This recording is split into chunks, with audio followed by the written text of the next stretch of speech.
Hi there, guys and gals. You know who it is.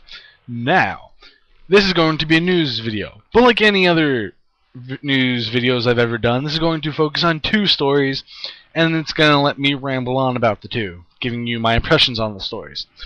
Now, I actually recorded something like this about a week ago, and I haven't uploaded it yet, but I'll upload it this week and or next week. But let's get right to the news. The first news story I'm going to talk about is the UK government telling Libya that they shouldn't celebrate the first anniversary of the release of the Lockerbie bomber. For those of you who don't know, there's a guy who killed 270 people with a bomb in a plane. And he was released. I didn't know this, but he was released, I guess last year. And, I mean, I'm going to read a little bit about it, but I'm not going to read the entire article. I mean, what's really fucked up is that he got a hero's welcome in Tripoli, and the Foreign Office said similar scenes would be deeply insensitive to the families of the 270 people killed in 1988. And apparently it's going to be... that's really fucked up that he got a hero's welcome in Tripoli. That's fucked up. Like, you'd think it would be universally known not to fucking be like, yay, he killed 270 people in 1988, but apparently not. And Libya better not fucking celebrate it, because you just know, it being the UK, they're gonna, if you mess with them, they're gonna bomb the shit out of you.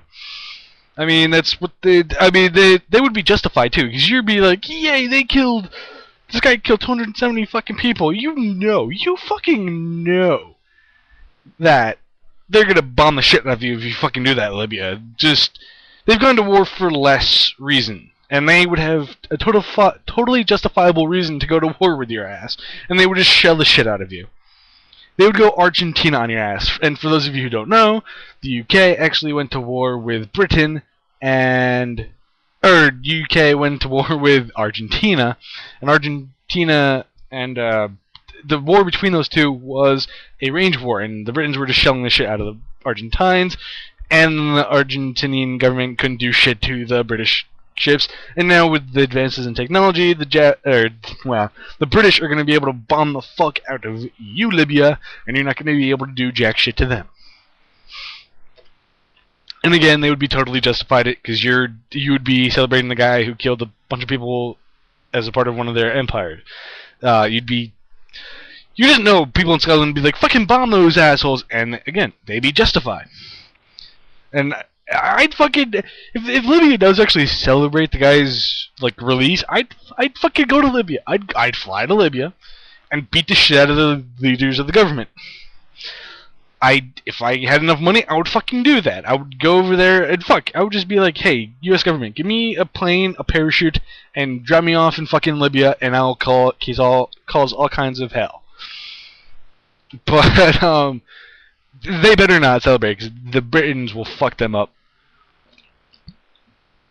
And then they just send like an entire Scottish platoon and just fucking fuck you guys up. The second story, which I'm going to talk about a little bit longer than the first one, is that the United States government has all of its combat troops out of Iraq. And I know that's a big fucking surprise. It's been 7 years. About fucking time, I gotta say. I was actually watching the Colbert Report, and he was doing the word, and he was talking about how all the people who are in Iraq are now going to go over into Afghanistan.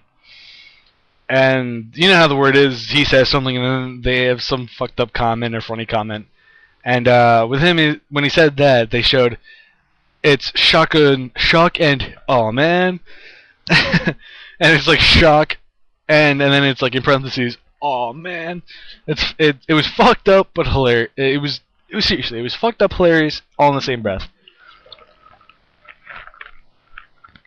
But yeah. This is really weird because It's sort of reminiscent of what happened with the Russian army in Afghanistan not too long ago, with the whole them driving out of a country and all that stuff. Hopefully the U.S. government won't fuck up this time. And I mean, last time with the whole Russian and Afghanistan thing, we supplied them weapons, but we didn't help them when they needed rebuilding. That sort of pissed people to fuck off over there, which is the whole stem of the problem in Afghanistan now. Hopefully we don't fuck up Iraq. Hopefully we actually help them rebuild buildings, roads, comm centers, infrastructure shit, satellite towers, stuff like that. Hopefully we help rebuild that. Whatever we damaged, I hope we rebuild. I hope we rebuild schools, hospitals, and we give them technology and we give them training to help them be self-sufficient, so that way we can leave. I doubt that'll happen, but I do know we will probably build schools, hospitals. We'll probably have a fucking embassy in Baghdad.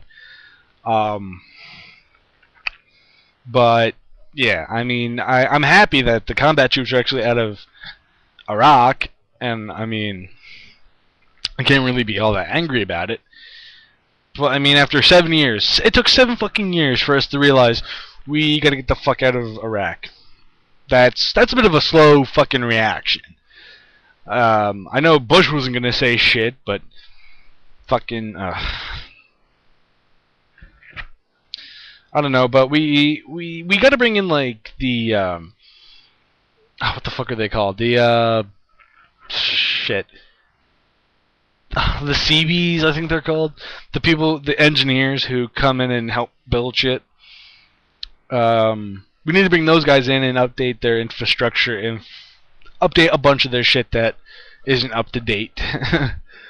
And I mean, we got to go into the countryside of Iraq and help them build up their infrastructure and help them communicate with Baghdad and all the major cities and buses, planes, airports, stuff like that. Because Iraq is a fairly big-sized country, and I don't know, planes would help modernize it a little bit more.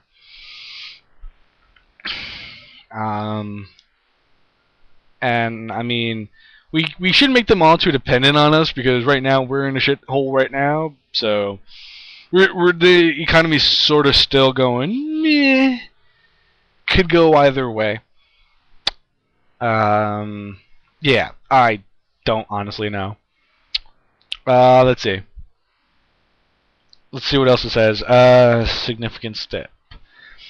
Okay, I'm going to read part of the story again. State Department spokesman P.J. Crowley said the U.S. involvement in Iraq was far from over, but that it would be less intrusive and more civilian-focused, which it should be. We are ending the war, but we are not ending our work in Iraq. We have a long-term commitment to Iraq. No shit, we fucking bomb the shit out of their cities, their people, and their spirit. If we didn't do jack shit, we'd sort of be like a rapist, or a date rapist. Yeah, let's focus on the good part of our relationship, not the bad part. I don't know. But, I mean, getting back to, it's sort of the same thing with the whole Lockerbie thing, with UK urging Libya not to fucking celebrate it. I mean, that's pretty... Libya has an obligation not to fucking celebrate it. Because if they did, all hell would be rained upon them. I mean, even I think the U.S. government would get involved. Although I think we should be sort of not so hasty to get into a conflict, but I wouldn't be opposed to Libya getting bombed if they actually did celebrate a bomber's life and him being released.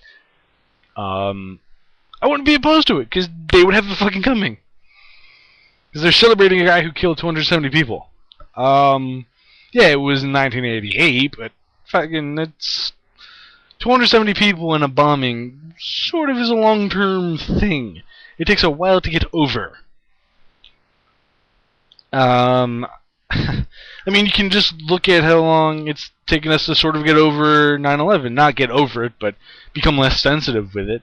I mean, that whole controversy with the mosque at Ground Zero it's crazy. I mean, it's not even being built on the 9/11 site. It's being built a little bit off center of it, There's a lot of people who are saying, oh, it's a fucking mosque. It's not like you see monkey bars and fucking Kalashnikovs everywhere. It's not like you see all that bullshit. It's a fucking mosque. And I mean, The Daily Show had a good perspective on this. They showed Charlton Heston from 1999, I think, when the whole Columbine thing and him being part of the NRA, all of that stuff. I mean, it is significant today. It's still relevant because people are saying we should infringe upon those people's rights for freedom of religion just because of that they're building a mosque at a site where religious extremists who were Muslim committed a mass tragedy. I mean, you can't paint Muslims with the same brush. You can't. And I mean, there's a whole lot of stuff that went into 9/11 that people don't look into. I mean, our involvement in Afghanistan and the funding of the Mujahideen and our lack of support during the Reconstruction period in Afghanistan sort of led to our being attacked both in 1998 and in 2001 because the Mujahideen morphed into the group Al-Qaeda. And people don't realize that. They have fucking blinders on. They don't realize that we fucked around with their lives and they became angry, disenfranchised, and then they morphed into Al-Qaeda and they attacked us. It wasn't the regular Muslims. It was the people who were fighting the Russians who morphed into the people who hated America. It was the extremists who morphed into the other extremists who bombed us. It wasn't the modern day fucking Muslims. You can't paint the same brush for every fucking buddy. You can never do that. With anything, you can never do that unless it's an attack by every fucking buddy. I mean, you'd think we would have learned not to paint the same brush with everybody when we were in World War II, when we were facing Japan, and we interned a fuckload of people who were on the Western United States. We brought them to fucking internment camps, which were just basically concentration camps, with a better word, and we took away their houses, their money, their livelihoods, because we feared the attack, that they're gonna fucking attack us. Are you fucking serious? People who grew up here and were like second generation people who lived here and were raised here are not gonna want to fucking mess up with their own. It's their home. That's their home country. You're not gonna fucking do that. No, you're not gonna bite the hand that feeds you unless you're really fucking retarded. But I mean, people don't like to look at history. They don't like to see that America has done stupid shit and crazy bullshit in its past. And that's what I'm gonna tackle in a couple of videos when I do a lot of research about the internment of Japanese Americans during World War II, what preceded the formation of Al-Qaeda. I'm going to do research on that, and a bunch of other stuff I'm going to research to open the eyes of the people who are subscribed to me and people who actually watch my videos. And I'm not an expert on this, but I'm going to try and educate the people who don't know jack shit about, and give them about the level of intelligence about stuff I have. So, other than that, I'm Rez. Peace, love, harmony, and I hope you like this long rambling video. And the shirt video about my funny shirts, which I'm not wearing one right now, the funny shirt video is coming soon. Peace out, guys.